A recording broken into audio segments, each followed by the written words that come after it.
그러면 이제 우리 하나님의 말씀을 읽도록 하겠습니다. 오늘 주신 하나님의 말씀은 마가복음 6장인데요. 우리 다 같이 한 목소리로 읽겠습니다. 시작. 예수께서 거기를 떠나사 고향으로 가시니 제자들도 따르니라.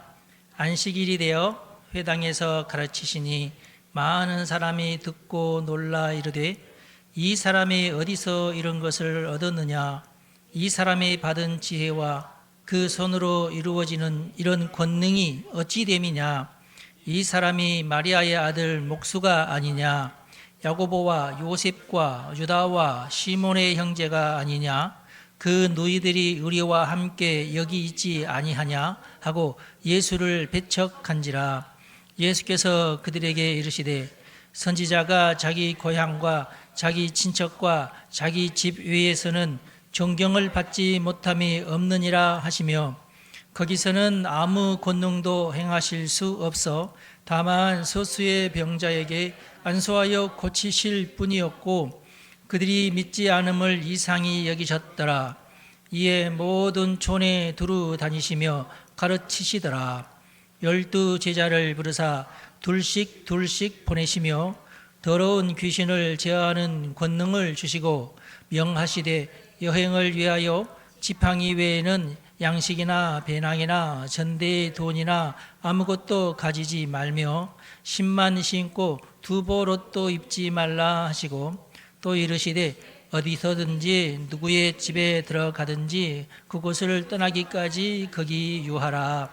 어느 곳에서든지 너희를 영접하지 아니하고 너희 말을 듣지도 아니하거든 거기서 나갈 때에 발 아래 먼지를 떨어버려 그들에게 증거를 삼으라 하시니, 제자들이 나가서 회개하라 전파하고 많은 귀신을 쫓아내며 많은 병자에게 기름을 발라 고치더라. 이에 예수의 이름이 드러난지라. 헤롯 왕이 듣고 이르되 이는 세례 요한이 죽은 자 가운데서 살아났도다. 그러므로 이런 능력이 그 속에서 일어나느니라 하고, 어떤 이는 그가 엘리야라 하고 또 어떤 이는 그가 선지자니 옛 선지자 중에 하나와 같다 하되, 헤롯은 듣고 이르되 내가 목벤 요한 그가 살아났다 하더라. 전에 헤롯이 자기가 동생 빌립의 아내 헤로디아에게 장가든 고로 이 여자를 위하여 사람을 보내어 요한을 잡아 오게 가두었으니, 이는 요한이 헤롯에게 말하되 동생의 아내를 취한 것이 옳지 않다 하였음이라. 헤로디아가 요한을 원수로 여겨 죽이고자 하였으되 하지 못한 것은 헤롯이 요한을 의롭고 거룩한 사람으로 알고 두려워하여 보호하며 또 그의 말을 들을 때에 크게 번민을 하면서도 달갑게 들음이러라. 마침 기회가 좋은 날이 왔으니 곧 헤롯이 자기 생일에 대신들과 천부장들과 갈릴리의 귀인들로 더불어 잔치할세, 헤로디아의 딸이 친히 들어와 춤을 추어 헤롯과 그와 함께 앉은 자들을 기쁘게 한지라. 왕이 그 소녀에게 이르되 무엇이든지 내가 원하고 내게 구하라. 내가 주리라 하고, 또 맹세하기를 무엇이든지 내가 내게 구하면 내 나라의 절반까지라도 주리라 하거늘, 그가 나가서 그 어머니에게 말하되 내가 무엇을 구하리까? 그 어머니가 이르되 세례 요한의 머리를 구하라 하니, 그가 곧 왕에게 급히 들어가 구하여 이르되 세례 요한의 머리를 소반에 얹어 곧 내게 주시기를 원하옵나이다 하니, 왕이 심히 근심하나 자기가 맹세한 것과 그 앉은 자들로 인하여 그를 거절할 수 없는지라. 왕이 곧 시위병 하나를 보내어 요한의 머리를 가져오라 명하니, 그 사람이 나가 옥에서 요한을 목베어 그 머리를 소반에 얹어다가 소녀에게 주니, 소녀가 이것을 그 어머니에게 주니라. 요한의 제자들이 듣고 와서 시체를 가져다가 장사하니라.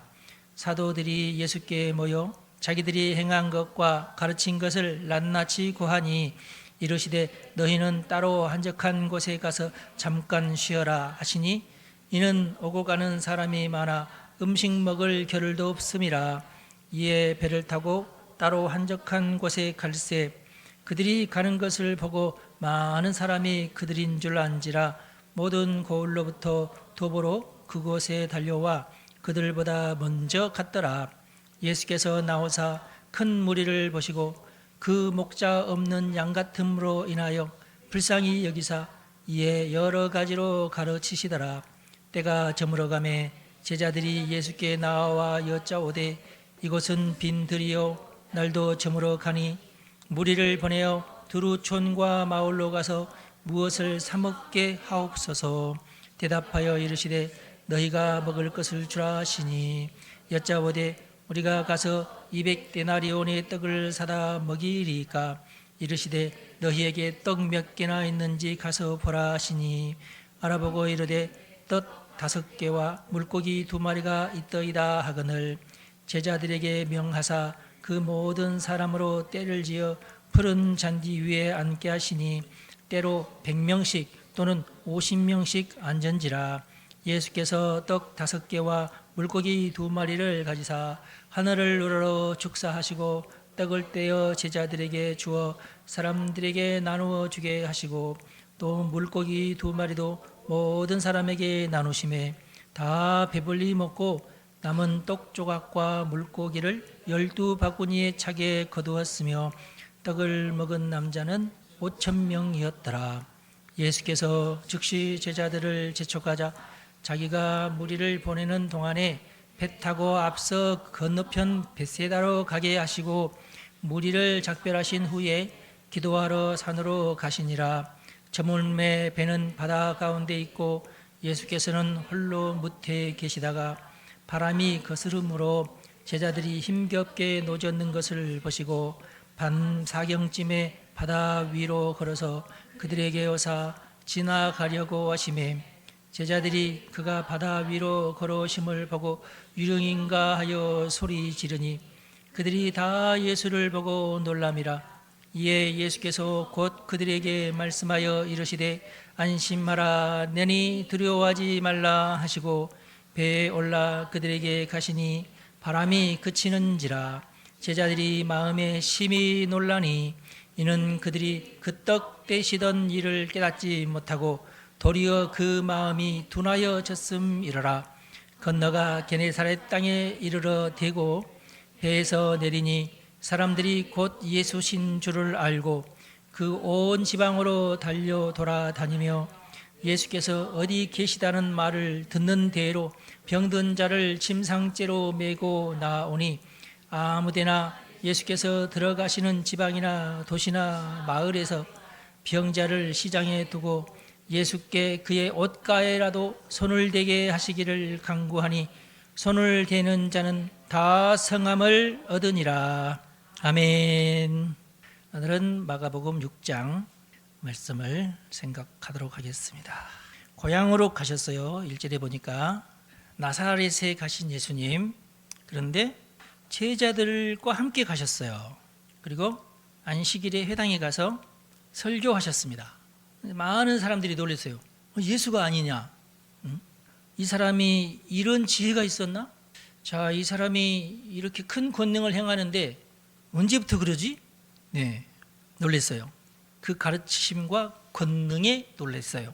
그런데 한 무리는 그렇게 놀랍고 야, 예수가 언제 저런 사람이 됐지? 이러는데 또 한쪽에서는 비아냥거리기 시작했어요. 이 사람이 누구냐? 마리아의 아들이 아니냐? 목수다, 목수. 목수는 당시에 약간 조금 천한 그런 직업이었는가 봐요. 그 다음에 야고보, 요셉, 유다와 시몬의 형제가 아니냐. 그의 누이들의 이름은 안 나타났죠. 근데 누이들도 우리와 함께 있지 아니하냐. 그러면 누이들이라고 그랬어. 2명 이상이죠. 그럼 예수님과 함께 아들이 지금 예수님, 야고보, 요셉, 유다, 시몬 5명의 아들이 있고 적어도 누이들이니까 2명이 같이 있어요. 그러면은 7명 이상이야. 마리아가 7명 이상을 낳은 거야. 왜 웃어요? 이게 그렇게 웃어요? 왜 웃었지? 아, 많다. 7명이면 옛날에 다 그렇지 않았나? 옛날 사람들은 다 튼튼했어요. 보통 근데 이게 좋지 않는 말인 것은 보통 성경에 보면은 누구의 아들이라 그럴 때는 아버지의 이름을 따요. 그러면 요셉의 아들 예수가 아니냐 이렇게 돼야 돼요. 그렇죠? 근데 뭐라고 돼 있어요? 마리아의 아들이다. 마리아의 아들이면서 목수다. 자, 의도가 뭐예요? 너 사생아 아니냐 그 뜻이죠. 이미 그 동네 사람들은 다 알고 있었던 거예요. 멸시하는 말입니다. 멸시하는 말. 그는 랍비가 아니라 목수다. 아니 근데 설교를 잘하네? 목수 주제에 지금 그러는 거예요. 예. 그는 교육받지 않아. 랍비는 정식 교육을 받거든요. 랍비 선생님으로부터 랍비 교육을 받거든요. 그래서 설교자가 되거든요. 그런데 얘는 그렇지 않았지 않느냐. 우리가 잘 안다. 어렸을 때부터 우리가 받지 않느냐. 그 얘기거든요. 그가 목수가 아니냐 이 말은 그런 뜻이에요. 랍비 아니지 않냐. 보통 모든 마을마다 이렇게 좀 졸부들이 있어요. 근데 나사렛에는 좀 더 많았나 봐요. 누이들 중에는 이제 시집을 간 누이들도 있겠죠. 예수님이 벌써 30세니까 누이들은 그보다 훨씬 더, 누이들이 만약에 야고보보다도 더 먼저 누이가 만약에 태어났으면은 시집을 갔겠죠. 그렇죠? 보통 16살 일찍에서 한 20살 어간에 그때 당시엔 다 시집을 가니까. 아니면은 요셉과 유다 사이에 만약에 누이가 났든지 아니면은 뭐 그런다면 훨씬 더 그럴 가능성이 커지겠죠. 그래서 예수님께서 기분이 안 좋으셨어요. 말씀하시기를 선지자가 자기 고향과 자기 친척과 자기 집 외에서는 존경을 받지 못함이 없느니라 그랬어요. 헬라 속담에도 비슷한 말이 있다고 그래요. 철학자가 자기 고향에서는 어렵게 산다. 이제 그 헬라 그리스에서는 철학자들이 많았잖아요. 플라톤 뭐 이런 소크라테스, 아리스토텔레스 뭐 그런 철학자들이 많았는데 그 그리스 속담에 철학자들은 자기 고향에서는 어렵게 산다. 자기 고향에서는 제자들이 없다 그 말이에요.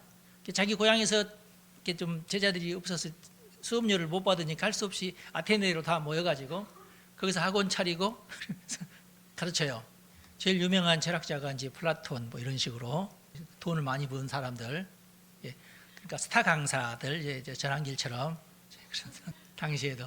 근데 자기 고향에서는 뭐 누구야 누구 집 아들이네 그러면서 이제 그런 속담을 이제 이용해서 예수님도 이제 그렇게 말씀하시는 거예요. 선지자가 고향에서는 환영받지 못한다. 그런데 좀 예수님께서 조금 뭐랄까 좀 기분 나쁜 것이 뭔가 지금 보니까 친척들에게 환영받지 못하고 있다. 내가 지금 친척이라고 한 거 보니까 그러면은 이제 그 누이들이 결혼을 해가지고 사돈들이죠. 사돈 아니면은 이제 요셉이면은 요셉의 뭐 큰아버지나 작은아버지 고모집 뭐 이런 데 있잖아요. 그런 사람들로부터 환영받지 못하고 있다는 뜻이에요. 그 다음에 어디에서 또 환영받지 못하고 있어요? 더 심한 말이 나오죠. 자기 집에서 환영받지 못하고 있어요. 자기 집이라고 하면 뭐예요? 자기 동생들. 자기 동생들도 예수님을 인정하지 못하고 있어요. 심지어는 누구까지 인정을 못했어요? 우리가 지난주인가 봤죠. 마리아가 자기 동생들을 데리고 예수님을 잡으러 왔죠. 미쳤다 하는 소문 때문에. 기억나세요? 벌써 몇 주밖에 안 지났는데 잊어버리셨나? 와가지고 예수를 잡아가려고. 이놈 미쳤다는 소문이 들리니까 안 되겠다. 이놈 우리 잡아가자고 왔는데 안 갔죠. 그러니까 이미 자기 식구들도 자기를 안 믿고 있어. 참 기가 막힐 일이죠. 자, 그래서 거기서는 아무 권능도 행하실 수 없었다. 다만 몇몇 소수 병자들에게 안수해서 고쳐줬을 뿐이다. 그리고 왜 안 믿지? 이상히 여기셨다. 예수님께서. 예수님이 이럴 줄 모르고 고향에 가셨을까요? 이거 우리가 어떻게 해석해야 될까요? 아무 권능을 행하실 수 없었대요. 우리 같았으면은 내가 실력을 보여주겠어 하면서 이악 하면서 뭐 더 많이 이렇게 병자를 낫게 하든지 뭐 이렇게 해야 되는데, 좀 비판하는 사람들이 있다고 해서 기분이 나쁘셨을까? 근데 이제 성경적인 표현은 아무 권능도 행하실 수 없더라 이렇게 됐어요. 불과 몇 명에게만 그렇게 권능이 나타나지 그 다른 동네처럼 굉장히 많은 사람들에게 권능을 행하시지 못하시더라. 예수님도 이렇게 권능을 행하지 못하는 때가, 자기는 그렇게 하고 싶은데 그러지 못하는 때가 있구나. 우리 그렇게 생각할 수 있지요. 근데 이제 성서적으로 우리가 해석할 필요가 있어요. 전능하신 하나님도 전능하시지만 사람의 마음만큼은 억지로 하지 않으시는 모습이 여기서 보여요. 딱 한 사람만 하나님께서 강하게 그 사람의 마음을 이렇게 컨트롤하는 사람이 있었어요. 성경에 보면은 누굴까요? 하나님께서 강제적으로 그 사람의 마음을 움직이는 그런 일이 있었어요. 기억 안 나요? 성경을 정확하게 보면 나오는, 굉장히 여러 번 그 사람에 대해서는 여러 번 나오는데, 우리 교회 성경 박사들 모르시는구나. 알고 있는데 지금 그 구절이 생각이 안 날 뿐이에요. 출애굽기에 보면 하나님께서 바로의 마음을 강팍하게 하셨다는 말이 굉장히 많이 나옵니다. 바로에게만, 그 성경 어느 66권을 봐도 그랬다는 예가 내 기억에는 없는 것 같은데, 예. 하나님이 얼마든지 그렇게 하실 수 있지만은 안 하셔요. 근데 바로 왕에게만큼은 그렇게 하십니다. 하나님께서 원하시는 대로 출애굽 스토리를 만들어 가셔야 하기 때문에, 굉장히 중요한 영적인 의미가 담겨 있는 스토리이기 때문에, 얘는 바로는 그렇게 강팍하고 싶지 않은데 하나님께서 강팍하게 하는 그 능력, 전능하심을 그 바로에게 해가지고, 니는 어차피 벌 받을 놈인데, 어차피 벌 받을 놈이에요. 착한 아이인데, 만약에 그때 당시 바로 얘는 착해서 안 되겠다 그러면 얘는 빨리 죽이고 다른 강팍한 놈 왕시켜서 그랬을지도 몰라. 그런데 마침 강팍한 놈이 나타나서 그 놈에게 이렇게 강팍하게 했어요. 하나님께서 여러분의 마음을 강팍하게 하실 일은 절대 없습니다. 걱정하지 마세요. 성경에도 딱 한 사람 일부러 그랬어요. 하나님의 계획에 맞춰서 일을 처리하시려고. 근데 예수님도 보세요. 자기 식구들, 자기 동생들의 마음도 안 돼, 내 동생만큼은 안 돼, 이놈들 하면서 막 조종하지 않으셨어요. 우리 하나님도 사람들에게 자유의지를 주셨기 때문에 절대 하나님께서 그 여러분의 마음에 주신, 허락하신 자유의지를 안 되겠어 하면서 이렇게 꺾지 않으신다. 할렐루야. 하물며 여러분들의 자녀들의 마음을 막 하려고 하지 마세요. 저도 한 번도 그러지 본 적이 없어. 우리가 할 일은 그냥 성경 공부 열심히 시키는 거야. 그게 최고예요. 그래서 그 마음 속에 하나님의 마음이 가득 차면 됩니다. 하나님도 사람의 마음을 억지로 이렇게 조종하지 않으신다. 근데 마귀는 사람의 마음을 조종한다. 악한 짓이에요. 악한 짓이니까 하나님은 안 해도 마귀는 해요. 아셨죠? 그래서 우리가 마귀는 대적을 해야 돼요. 여러분의 마음을 마귀에게 뺏기지 않기 위해서 대적을 하시기 바랍니다. 사람은 기본적으로 주체적인 존재입니다. 여러분들의 삶은 여러분들이 책임지셔야 돼요. 각자가 자기의 삶을 자기가 책임져야 돼요. 절대 저를 의지하거나 부모님을 의지하거나 자녀들을 의지하거나 그러지 마세요. 우리들은 보통 어려서는 부모님 의지하고 늙어서는 자녀들 의지하고 막 그러잖아요. 그런 걸 가르치시면 안 되고, 너의 인생은 네가 책임져야지, 이렇게 하시는 게 최고예요. 그렇게 가르치시는 것이 성경적이다. 근데 왜 예수님은 뻔히 알면서 내 그럴 줄 알았어 하셔야 되는데 왜 믿지 않는 것을 이상하게 생각하셨다고 그럴까요? 내가 너네들 그럴 줄 알았어 이렇게 말씀하시지 않고, 우리 같으면 그럴 텐데, 그렇죠? 근데 이제 이렇게 해석을 해야 돼요. 믿지 않는 것이 이상하긴 하잖아요. 그렇죠? 다른 데 같았으면 다들 오 하면서 많은 사람들이 믿었잖아요. 근데 그 사람의 그 마음이라는 게 판단을 하잖아요. 쟤네 집안은 나보다, 우리 집안보다 좀 덜한데, 이런 거 있잖아요. 사람들은 이상하게 신분에 대해서 이렇게 아주 이렇게 나누어요. 양반들끼리도 너네 집보다는 우리 집이 훨씬 더 이런 거 있어요. 같은 양반인데, 그리고 양반 중에도 이제 나는 공부를 너보다 더 잘해 이런 거 있잖아요. 우리 집에서는 우리 집이 훨씬 더 잘 살아 이런 거. 우리 집 조상들은 영의정까지 했고 너네들은 어차피 사토밖에 안 했잖아 이런 거. 하여튼 사람은 은근히 이 속에서 이게 계급의식이 있어요. 이렇게 차별의식, 나는 너보다 더 낫다 이런 이상한 것들이 있어요. 그런 것이 작동을 하면은 이제 말투나 행동이나 이런 것들이 많이 달라져요. 너무 참 안타깝죠, 이런 것들. 목사들도 똑같아요. 경험해 보면 그런 거 은근히 있는 게 있어요. 친척들은 더 그러죠. 친척들은 더 그래요. 저희 친척들도 마찬가지예요. 근데 그런 것들이 사실은 그 믿음을 방해하고, 예수님의 입장에서는 그것이 좀 기분도 안 좋고 이상한 거예요. 그냥 사람 같지 않고 이상한 거다. 그것을 표현하는 것이지, 예수님이 다 모르고 이번에 이제 깨달은 것처럼 그런 반응으로 우리가 생각해서는 안 된다. 그냥 제자들 앞에서 이건 정말 이상한 일이다. 그것을 이제 나타내시는 말씀이다. 그렇게 들어야 될 것 같아요. 그다음에 7절부터는 이제 제자를 파송을 하는데 둘씩 짝지어서 12명이니까 6쌍을 이제 내보내시면서 귀신을 제어하는 권세를 주셨어요. 그리고 회개하라, 복음이 가까이 왔다, 회개하라, 이렇게 전파하도록 했습니다. 그래서 제자들이 나가서 많은 귀신을 내어 쫓고 병자들에게 기름을 발라서 고쳤습니다. 당시에는 근데 제자들만 그런 것이 아니라 당시에 의술이 그랬어요. 기름을 발라서 고치는 의술이 있었어요. 흔히도 여러분 기름 발라서 고쳐지는 것들이 피부병에는 있죠. 근데 이제 그 피부병이 아닌 병에도 습관적으로 기름을 발라서 그 안수를 해서 고치는 그런 예들이 있어요. 그런 은사가 있다 그 말씀이죠. 은사, 병 고치는 은사. 과거에도, 구약 시대에도. 그런데 누구에게나 그런 은사가 있는 것은 아니고 그런 어떤 병 고치는 은사가 있는 사람들은 그렇게 해서 병을 고쳤다는 거예요. 그러니까 유대인들만 그런 게 아니라 그 근동에 있는 모든 나라가 그런 식으로 병자를 고쳤는데 제자들은 귀신도 쫓아내기도 하고 병자들을 기름 발라 고치기도 했다. 그랬더니 훨씬 더 많은 사람들이 고침을 받았다. 그러니까 예수님이 혼자 막 달려드는 사람에게 일일이 안수해서 그런 것보다는 그 6쌍이나 되는 제자들을 각 고을로 막 이렇게 보내면서 했으니까 훨씬 더 효과가 좋았다. 이제 그런 뜻이에요.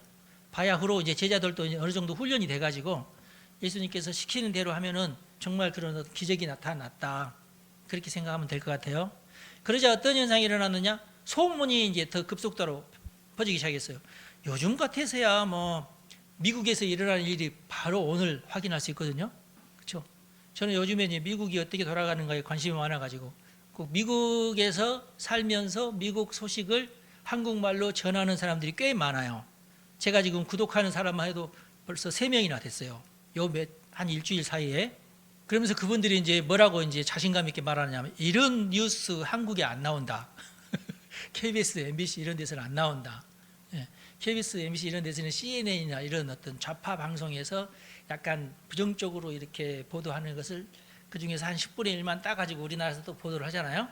근데 우리들은 그렇게 하지 않는다. 우리는 진짜 소식을 오늘 따끈따끈한 오늘 소식을 오늘 전한다 하면서 유튜브를 해요. 그래 누가 요즘에 유튜브 보지 텔레비전 보면서 뉴스 듣는 사람 아직까지 있나요? 여러분들 그렇게 하시나요?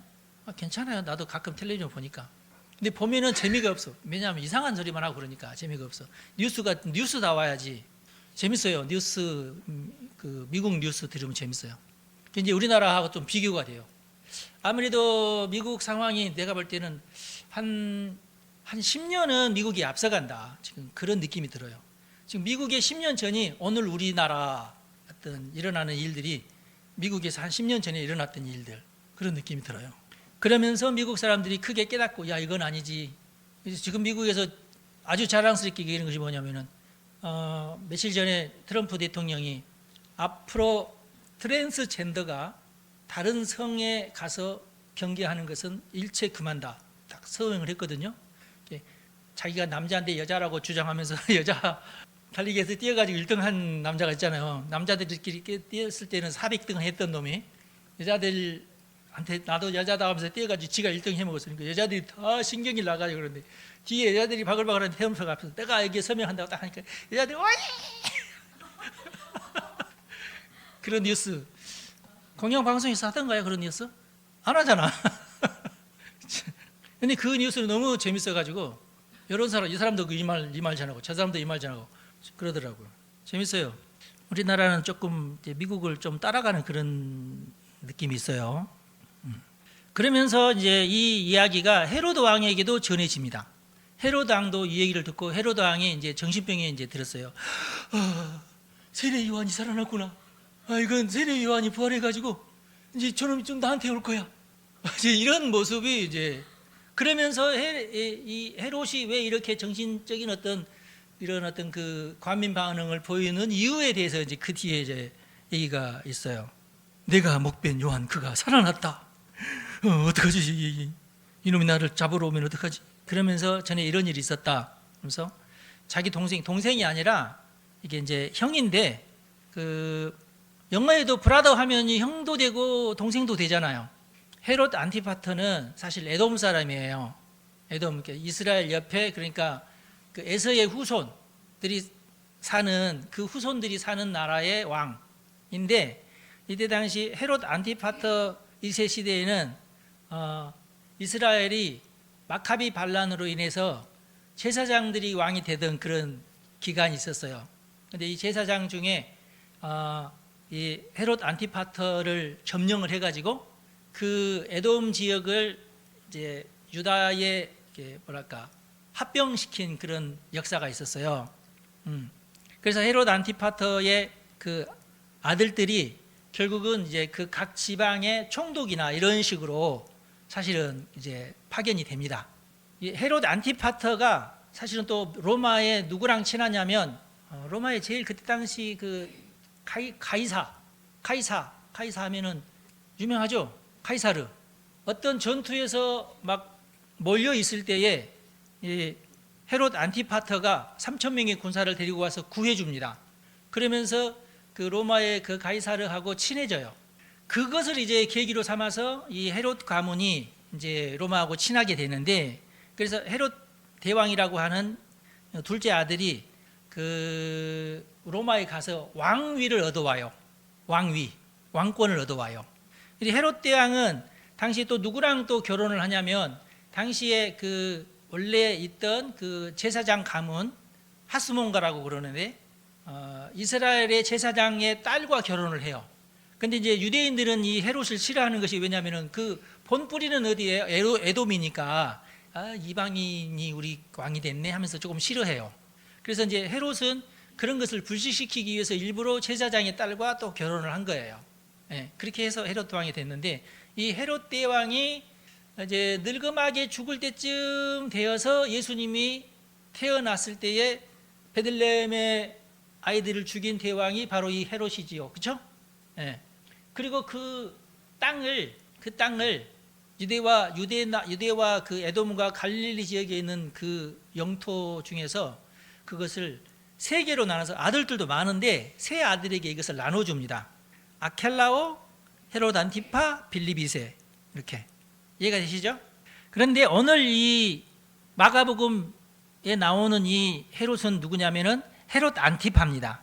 말다케라는 엄마 밑에서 헤롯 대왕이 아내가요 도리스, 이 도리스가 이제 그러니까 그 저쪽 제사장 계열의 딸입니다. 그다음에 마리암네 1세, 마리암네 2세, 그다음에 말다케, 그다음에 클레오파트라. 이집트의 클레오파트라 아니에요. 예, 동명이인입니다. 그 외 부인 5명, 5, 6, 7, 8, 9, 10명밖에 안 되네. 말다케가 2명의 아들을 낳는데 아켈라오와 헤롯 안티파, 빌립 2세 이렇게 셋에게 이제 나눠주는데, 빌립 2세도 있고 빌립 1세도 있죠. 빌립 1세는 왕권은 안 주고 약간 뭐랄까, 얘는 그러니까 헤롯 대왕에게 인정을 못 받은 아들이에요. 그래서 얘한테는 어떤 뭘 안 줍니다. 근데 빌립 2세는 헤롯 대왕의 아내 중에 미리암네라는 아내가 낳은 아리스토블루스라는 아들이 있는데, 이 아들이 헤로디아라는 딸을 낳아요.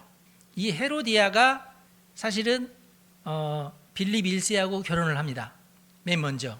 그러니까 미리암네 1세의 아들, 미리암네 2세의 아들, 미리암네 1세의 아들 아리스토블루스가 낳은 딸 헤로디아하고 미리암네 2세가 낳은 빌립 1세하고 헤로디아가 결혼을 해요. 당시에는 왕족과 왕족끼리 결혼을 이렇게 하는 거예요. 일부러 재산이 분할되거나 그러지 않게끔 하기 위해서. 별로 좋지 않죠. 근데 일부러 자기들은 그렇게 하는 거예요. 근데 헤로디아가 야망이 많은 여자였어요. 가만히 보니까 자기 남편은 왕이 아니야. 다스리는 지역이 없어. 그래서 누구한테 추파를 던졌어요? 여기 보세요. 헤롯 안티파잖아. 헤롯 안티파한테 추파를 던졌어요. 나는 그래도 왕비가 돼야지. 사실은 이 헤롯 안티파도 원래 결혼을 했어. 아라비아 공주랑 결혼을 했어요. 그런데 헤로디아가 꼬시니까 아라비아 공주를 이혼해서 야, 너는 너네 나라도 다 돌아가거라 하고 돌려보내버렸어. 이 공주로서는 굉장히 수치스러운 일이죠. 그죠? 남이 버린 아내를 누가 다시 결혼을 하고 싶어 하겠어요. 그렇죠?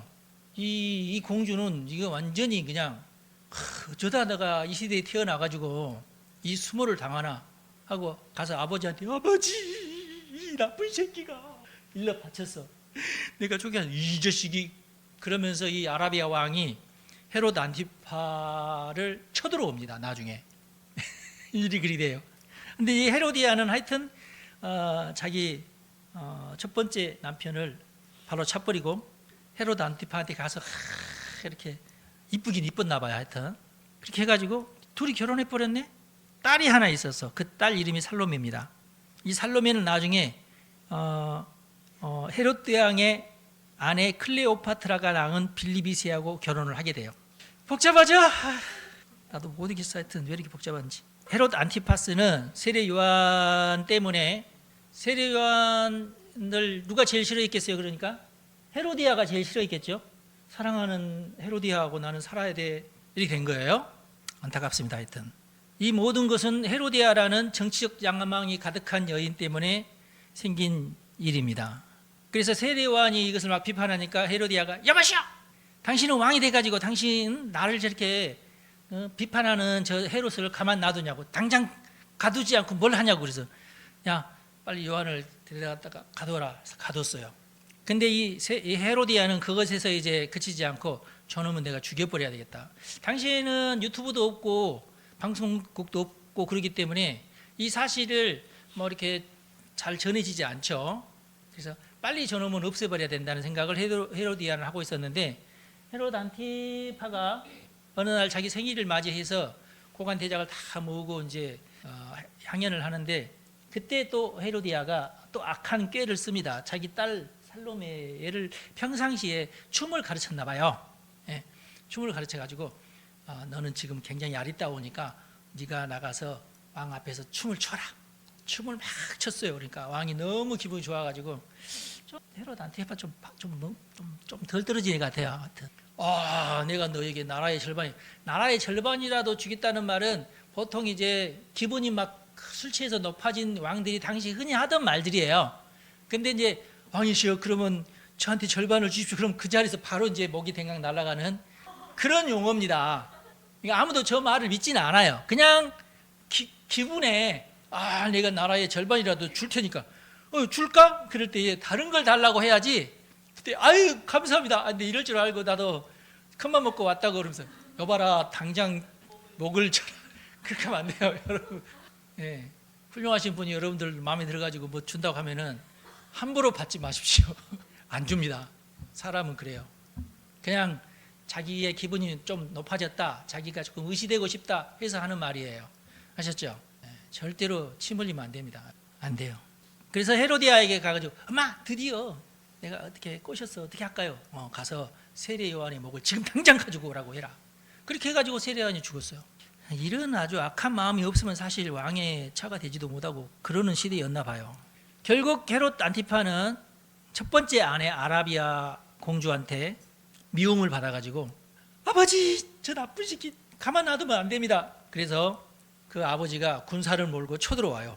그래서 나라에 손해를 입혔어요. 로마에 있는 이제 황제가 그 소식을 들었어요. 그랬어? 여봐라, 헤롯 안티파와 그 아내를 당장 잡아오너라 해가지고 잡혀갔어. 잡혀가가지고 갈리아 지방으로 추방을 해버렸어요. 갈리아 지방이 어디냐면 라인강의 서쪽 지방이에요. 저쪽 저기 프랑스하고 독일 가운데 있는 그 라인강의 서쪽에다가 처박아 넣어버리고 사람을 보내서 죽여버렸어요. 비참한 최후를 맞았습니다. 짜자잔. 헤로디아가 나쁜 짓 하면 안 돼. 벌받아. 세례 요한까지 죽였으니 얼마나 하나님 화났겠어. 그렇죠? 예. 여러분 절대로 불륜 안 됩니다. 지금은 이렇게 뭐 칼로 이렇게 그러지는 않을지라도 여러분의 가정이 풍비박산이 될 겁니다. 그러니까 절대로 그렇게 하지는 마시기를 바랍니다. 이게 헤롯 이야기가 왜 갑자기 그 가운데 끼었냐면, 제자들이 나가서 막 전도를 하니까 그 소문이 막 퍼져가지고 6쌍이나 되는, 예수님 혼자 막 돌아다니면서 일할 때와 하고 6쌍이나 되는 사람들이 막 흩어져서 일할 때하고 좀 규모가 다르잖아요. 그러니까 더 많이 소문이 퍼질 수 있어서 헤롯 왕에게도 이제 그 소문이 들어가게 되어서 헤롯 왕이 겁을 내고 큰일 났구나, 내가 그때 당시 내가 세례 요한을 죽였는데 이렇게. 근데 그렇게 한 이유가 이러이러한 얘기가 있었다 하는 얘기예요. 그러니까 헤롯 왕이 이렇게 떨게 된 이유가 예수님의 제자들의 전도 때문이다. 라는 것을 이제 밝히기 위해서 그랬던 거죠. 그 다음에 이제 예수님께서 너희들 고생이 많았는데 사람들이 막 계속 몰려오고 그러니까 안 되겠구나. 너희들 좀 가서 쉬어야 되는데 하시면서 너희는 따로 한적한 곳에 가서 잠깐 쉬어라. 그러는데도 불구하고 사람들이 막 모여들었다. 그래서 한적한 곳으로 가서 쉬려고 하는데 그 가는 것을 보고 사람들이 오, 예수님이 저리 움직인다.